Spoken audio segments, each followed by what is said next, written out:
अस्सलाम वालेकुम नाजरीन, तुसां देखते पे हो असादा बायोसेफ फार्मिंग। असादा यूट्यूब चैनल बायोसेफ फार्मिंग को देखने वास्ते असादे चैनल को सब्सक्राइब कर गिनो ताकि हर नवी आने वाली वीडियो बआसानी तुसां तक पहुँच सके।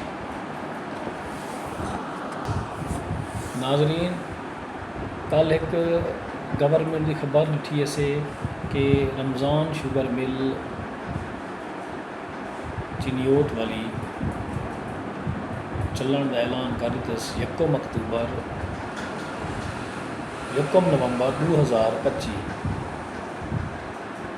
1/11/2025 को ये मिल क्रशिंग सीजन शुरू कर दी पी है 400 रुपये फी मन के हिसाब न। मैं तमाम किसान घराने को इल्तमास करे सा कि हर कोई अपना मशवरा लो, क्या ये रेट ठीक है? इतनी महंगाई, इतने खर्चे फसलें दे, उनके बावजूद 425 रुपये रेट, क्या ये ठीक है?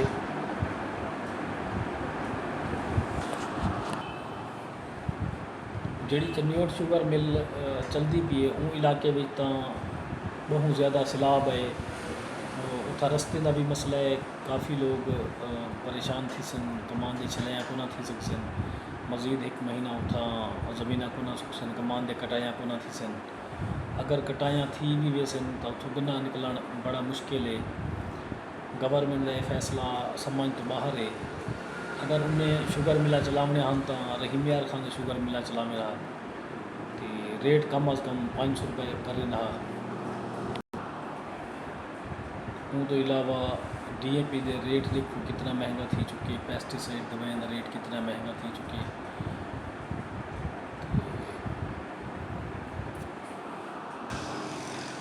मैं तमाम फ्लावर को रिक्वेस्ट करे सा कोई हर कोई अपने अपने इजहार का ख्याल करें और दसामिन के क्या ये फैसला गवर्नमेंट का ठीक है, 400 रुपये शुगर मिल चलावना ठीक है?